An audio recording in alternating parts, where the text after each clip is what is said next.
Buenas tardes. Bienvenidos de nuevo a las Jornadas de Historia Militar de Extremadura, a este Palacio de Capitanía. Recordamos que estos actos están siendo emitidos en directo por el canal de YouTube de la Asociación Alfonso IX, donde quedarán grabados en vídeo para su posterior visualización. Y se mantiene abierta la opción de chat a través de las redes sociales para que puedan intervenir quienes nos sigan por Internet a través del moderador del foro, que nos transmitirá sus inquietudes al finalizar las intervenciones durante la fase prevista para el debate, al final de todo. Iniciamos la presentación de las comunicaciones con los ponentes de hoy. Recuerdo que tienen un tiempo máximo de 30 minutos y 5 antes de que llegue ese tiempo les avisaré para que sepan que tienen que ir concluyendo.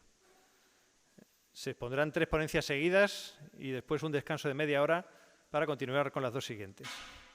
Al finalizar las exposiciones pasaremos a la fase de debate, momento en el que se plantearán todas las preguntas que los asistentes quieran realizar, por lo que recomendamos que anoten las cuestiones de interés de las primeras preguntas, que no se les olvide de las primeras sesiones.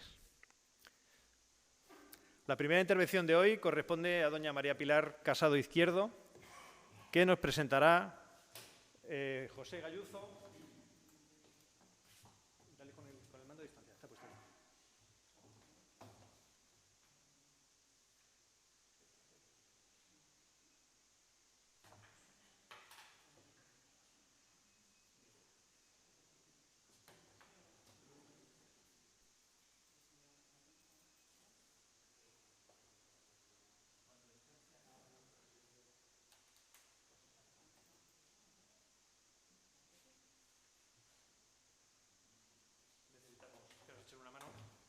El personal técnico. Lo vamos adelantando. La intervención de hoy corresponde a doña María Pilar Casado Izquierdo, que nos presenta José Gayuzo, Inventario de bienes de un militar ilustrado.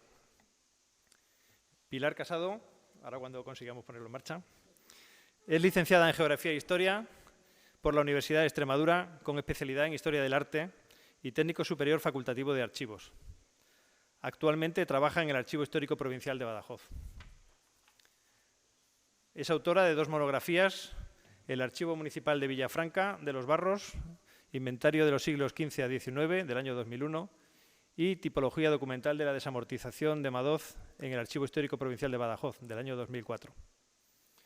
Autora de diversos artículos y comunicaciones presentadas tanto en jornadas de historia como en boletines archivísticos entre 2007 y 2019. Todo su trabajo se centra en el estudio, descripción y difusión del patrimonio histórico documental custodiado en los archivos, como es el caso de la ponencia que presenta hoy, que nos habla de la figura de José Gayuzo y Páez, de 1746 a 1817, militar ilustrado vinculado con Extremadura por ser capitán general y primer presidente de la Junta Suprema de Extremadura. La figura de Gayuzo ha sido objeto de estudios biográficos muy exhaustivos, entre los que destacan los realizados por José Sarmiento, de tal manera que no es posible acercarse al conocimiento de Gayuzo sin antes haber leído y consultado los excelentes trabajos de este investigador que, por cierto, nos acompaña en la sala. Con la presente ponencia, basada en la documentación que recoge el inventario de sus bienes cuando falleció en Badajoz, pretendemos aportar una visión más cercana al hombre en su vertiente más personal, conocer los objetos y enseres que le acompañaban, así como su biblioteca personal, que nos descubre a un militar ilustrado. Igualmente, como una parte fundamental de las tareas archivísticas, damos a conocer nuevas fuentes documentales que pueden ser utilizadas para la investigación. Vamos a empezar contextualizando al personaje en su época de una forma bastante breve y hacer un rápido repaso a su actividad militar. José Gayuzo nació en Orán en 1746 en el seno de una familia noble de tradición militar. Su vida militar se desarrolló durante más de 58 años, abarcando los reinados de varios reyes de la Casa de Borbón, Fernando VI, Carlos III, Carlos IV y algunos años de Fernando VII. En una carrera militar tan extensa, sus grados militares se fueron sucediendo, de tal manera que ingresó en el ejército como cadete de artillería con solo 12 años, utilizando un modo privativo de ingresos reservado para acceder a los empleos de la oficialidad por su carácter nobiliario. Pasando por brigadier, una figura creada a imitación del modelo francés, en principio encargado de mandar una brigada, pero a la vez un empleo intermedio entre la oficialidad y el generalato. y finalmente ser nombrado teniente general en 1808, como pueden ver en pantalla. Como oficial del Real Cuerpo de Artillería estuvo destinado en los ejércitos y provincias de Cataluña, Navarra, Guipúzcoa, Aragón, Mallorca, Mahón, Castilla la Vieja, Valencia, Murcia y Extremadura. Igualmente, y de forma esquemática, podemos ver sus cargos, acciones de guerra y campañas militares. Fue gobernador de la provincia de Riohacha en el reinado de Nueva Granada, donde permaneció 14 años, comandante de artillería de Cartagena, tuvo el mando de la artillería en los ejércitos de Navarra y Guipúzcoa en la guerra contra la Convención o Guerra de los Pirineos, un conflicto armado fronterizo entre España y Francia entre los años 1793 y 95. Fue comandante de artillería de Valencia, director de las fábricas de pólvora de Murcia y Aragón en 1802, director de la Real Academia de Artillería de Barcelona entre 1803 y 1807, participó en la conquista de Portugal, fue capitán general de Extremadura en la Guerra de la Independencia y fue nombrado justamente el día 30 de mayo de 1808, que fue cuando fue asesinado el conde de la Torre del Fresno, en esos momentos capitán general interino de Extremadura al marchar el general Carrafa a Portugal. Ese mismo día se constituyó la Junta Suprema de Extremadura, que nombró a Gayuzo primero comandante general y en jefe del ejército de la provincia y posteriormente, en el mes de julio, teniente general de los Reales Ejércitos y en el mes de septiembre, capitán general del ejército de la provincia de Extremadura. Igualmente, y en el mismo día se le nombró primer presidente de la Junta Suprema de Extremadura. Posteriormente fue capitán general de Castilla la Vieja, con residencia en Salamanca, y posteriormente, en el mes de marzo de 1813, pasa a Badajoz en situación de cuartel, perteneciendo en esa plaza hasta su fallecimiento.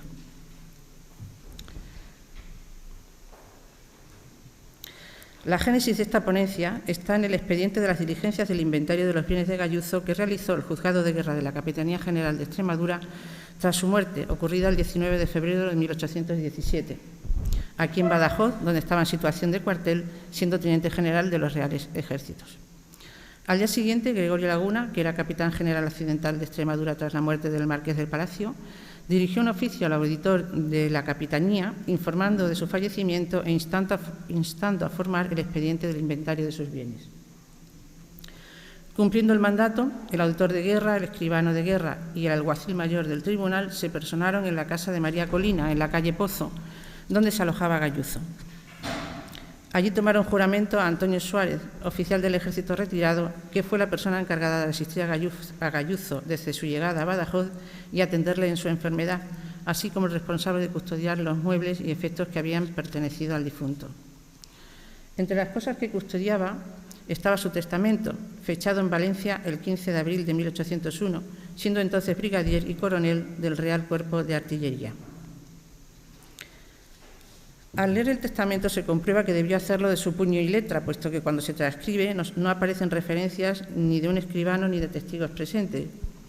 Es decir, utilizó la opción de un testamento militar, un privilegio que ostentaban los militares por su profesión y que durante el siglo XIX se caracterizó por estar libre de todas solemnidades y solo requiriendo la voluntad clara del otorgante para atestar, sin necesidad de la intervención de testigos ni de estar sometidos a reglamentos locales. El testamento se inicia con una fórmula de carácter espiritual, una invocación divina triple en nombre de Dios, de la Trinidad y de la Virgen María, declarando expresamente su fe cristiana y disponiendo el alma para la muerte. Continúa con su identificación, con nombre y apellidos, así como con los grados militares que ostentaba en esos momentos. Lo más relevante es que instituyó como herederos universales de su patrimonio a su esposa María Bosque Velázquez y, en su defecto, a su hija legítima María Josefa, y en defecto de ésta, a sus nietos a partes iguales, incluidas las nietas. Seguidamente, en las disposiciones a favor de su alma, manda que se realicen 50 misas para su sufragio y que se paguen los gastos de su entierro. Pocas semanas antes de su fallecimiento, el 6 de enero, reiteró su testamento, designando como albacea a Antonio Suárez y asistiendo como testigos José Cajigal, mariscal de campo, y Manuel Carmona, teniente de la Compañía Fija de Artillería de la Plaza de Badajoz. Finalmente fallecía el 19 de febrero de 1817, siendo sepultado en la iglesia del convento de San Francisco. Era tan poco lo que poseía a su muerte que no alcanzó para pagar su entierro. Hubo que completar los gastos, tanto del entierro como de su funeral, pidiéndole importe al intendente, quien había ofrecido facilitar media paga por la vía de auxilio. Pasados el funeral y las exequias, el auditor de guerra mandó que se procediera a la descripción de los bienes, efectos y papeles, diligencias de inventario que se llevaron a cabo en la casa de María Colina durante 3 días. En el primer día, el 1 de marzo, en sesiones de mañana y tarde, se procedió a inventariar los muebles, pero sin estipular su valoración. Se anotan 2 mesas, una mediana y otra grande, un arca para transporte de víveres y 2 baúles con chapas de hierro. Los baúles contenían ropa de vestir y ropa de casa. Entre la ropa de vestir se relacionan levitas de color de paño gris y azul, pantalones de mahón, chalecos de burato blanco, un frac de paño azul con bordados de teniente general, un sombrero de presillas y borlas, una capa de paño fino de color marrón, camisas, corbatines de coco, etc. Y en cuanto a la ropa de casa, pues anotan sábanas, servilletas, toallas de algodón y de hilo, una colcha, un tapete de damasco carmesí o una mantilla de caballo de paño azul. Y entre todo ello destacan una banda de malla de seda de teniente general, así como un anteojo de campaña. El segundo día, 2 de marzo, se continuó con el inventario de los efectos muebles y de las alhajas de oro y plata.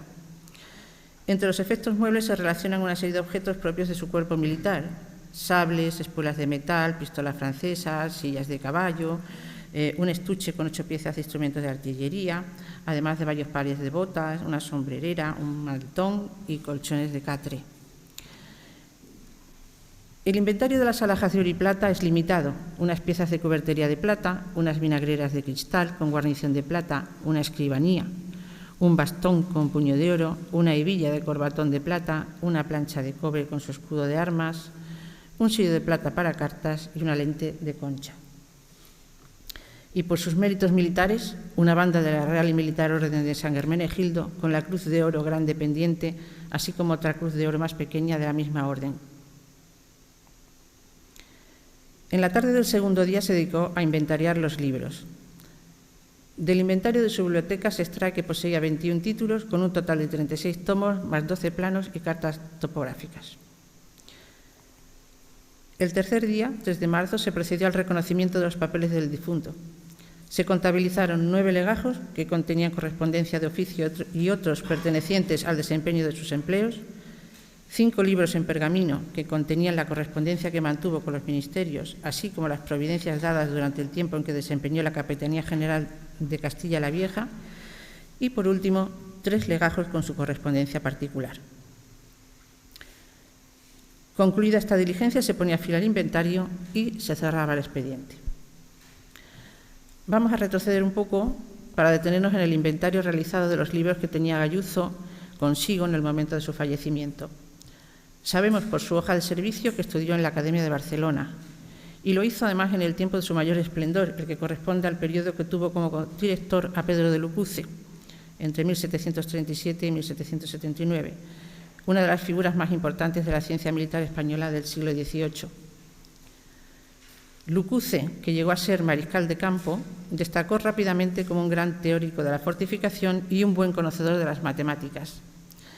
Desde el momento en que fue nombrado director de la Academia, en 1739 hasta su muerte en 1779, se dedicó a la actividad docente, sin abandonar su carrera militar, desarrollando un papel fundamental en la formación de varias generaciones de ingenieros militares al redactar los textos para las clases de los alumnos y elaborar los reglamentos de la institución, que podían denominarse auténticos planes de estudio, puesto que incluían años de aprendizaje, materias de estudio, cómo desarrollar la docencia, etc. El curso matemático que diseñó tendría una duración de 3 años, distribuidos en periodos de 9 meses cada uno. Los 2 primeros servirían para la instrucción de cualquier oficial del Ejército y los 4 en su totalidad para los ingenieros y oficiales de la artillería. Estos programas de estudios, dotados de una legislación, fueron de vital importancia en la nueva formación militar, basada en el interés de los monarcas borbones por conseguir una formación académica militar al más alto nivel europeo del momento, frente a la anterior formación basada en la experiencia, la disciplina y el valor. Estas referencias nos van a permitir entender y valorar el tipo de libros y documentos que poseía Gayuzo en el momento de su fallecimiento. La redacción del inventario de los libros no codifica todos los datos. Es un inventario somero que aporta los títulos y a veces el autor, pero sin indicar el lugar de la edición o el año de su publicación. Del inventario de esa librería, centrada fundamentalmente en temáticas de militar, de derecho y de historia, se extraen los datos que tienen en pantalla. Lo que habíamos visto antes, 21 títulos con 36 tomos y más 12 planos de cartas topográficas. Vamos a pasar a ver algunas de ellas. Juzgados Militares de España y sus Indias, obra de Colón de Larreategui. Esta obra estaba compuesta por 4 volúmenes, de los que Gayuzo poseía el tercero, que trataba, como ven ahí, sobre el procedimiento de los procesos militares, en que se explica el orden de un proceso, el modo de justificar el cuerpo del delito en los más comunes y el de conocer el valor de las pruebas. Otro de los libros que poseía era Las reflexiones militares del Marqués de Santa Cruz. Tenía 2 tomos. Esta ingente obra constaba de 11 volúmenes, más un volumen extra con distintos planos. La primera edición en castellano aparece gradualmente entre los años 1724 y 1730, conforme se iba redactando. Se trata de un tratado militar anterior a la Revolución Francesa, de gran relevancia en su época, como refleja el hecho de su traducción a varios idiomas en el propio siglo XVIII, francés, inglés, italiano, alemán, etc. Y no solamente es una reflexión sobre la teoría del mando militar, sino que su contenido es mucho más amplio al estudiar el planteamiento clásico del cómo ha de ejercerse el poder. Expedición de catalanes y aragoneses contra turcos y griegos, de Francisco de Moncada, marqués de Aitona, del que poseía 2 tomos. Relata a los avatares de la gran compañía catalana al mando de Roger de Flor, un ejército de infantería ligera formado por mercenarios aragoneses y catalanes, enviado a Constantinopla para ayudar a los griegos en su lucha contra los turcos. Tratado de castrametación o arte de acampar, dispuesto para el uso de las reales escuelas militares del cargo del Real Cuerpo de Ingenieros, obra de Vicente Ferraz. Fue publicado por la imprenta real para que sirviera de libro de texto de estas materias en las academias de matemáticas existentes en ese momento. Desarrolla el arte de la castrametación, es decir, el arte de ordenar los campamentos militares, desde los orígenes romanos a las más modernas teorías de la época sobre despliegue y elección del terreno para poder acampar. Igualmente resultan interesantes sus investigaciones sobre planimetría, las normas para levantar planos o para realizar croquis con rápido diseño, los problemas que plantea la cimentación en terrenos pantanosos o las observaciones para la reciente arquitectura de los hospitales.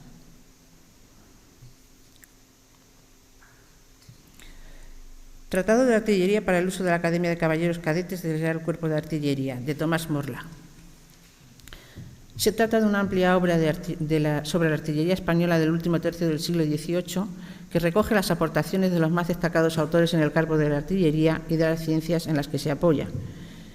En la obra se distinguen 2 partes. La primera trata de la fabricación de las armas, las municiones y los pertrechos, y la segunda trata de su uso y manejo. La descripción bibliográfica coincide con lo anotado en el inventario, libros forrados en pergamino y compuesto por 3 volúmenes en cuarto. Esta obra fue publicada en Segovia entre 1784 y 1786.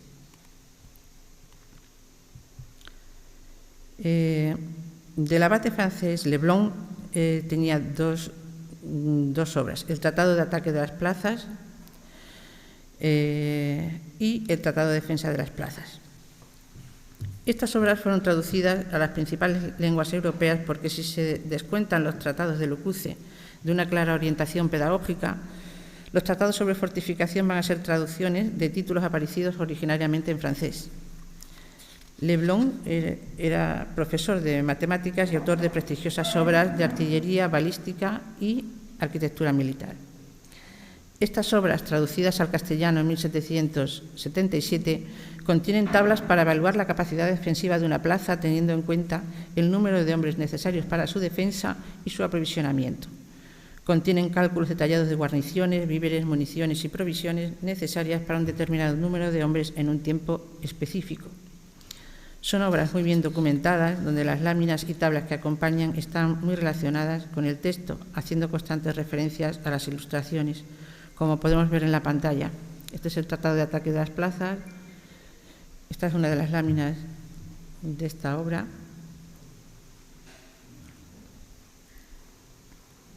Este es el Tratado de la Defensa de las Plazas.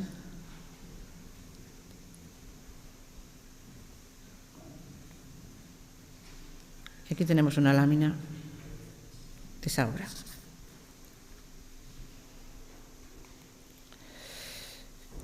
Preservativo contra la irreligión o los planes de la filosofía contra la religión y el Estado, de Rafael de Vélez.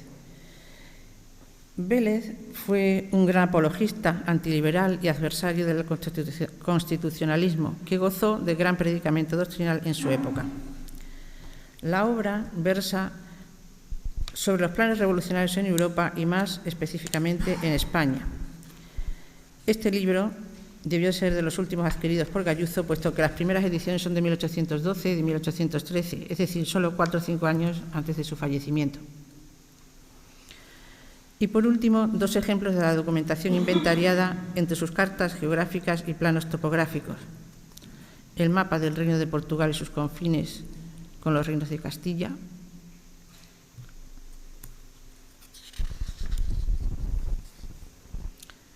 El Teatro General de la Guerra de 1796 y 1799 en Alemania, Suiza, Alpes e Italia, del que anotaron 6 piezas. Finalmente, y a modo de conclusión, podemos decir que la documentación histórica en la que se basa la ponencia nos ha aportado datos valiosos que nos han permitido vislumbrar el universo privado del militar. Son fuentes documentales que añaden más información a su biografía. Así, el testamento, que es tremendamente escueto, sin formulismo y sin referencias a su filiación, su estado de salud, su capacidad legal para atestar, su relación de bienes, etcétera, fue redactado 16 años antes de su muerte, lo que deja entrever a un hombre prudente que previene el requisito legal de hacer un testamento militar como una medida de precaución para evitar problemas posteriores de herencias. Sabemos también dónde vivía, el número limitado de bienes que tenía, acorde con ese carácter itinerante que marcó su vida militar, con traslados constantes que le obligan a reducir los enseres pues, a lo básico, a lo mínimo. Hemos conocido también que su situación financiera era ciertamente precaria, puesto que no hubo dinero suficiente para pagar su propio funeral y su entierro. Y sus libros revelan el carácter académico ilustrado de su formación. Son libros cuya temática es profesional y está en conexión con los progresos de su tiempo. Son libros de formato pequeño que resultan fácilmente transportables y además menos costosos.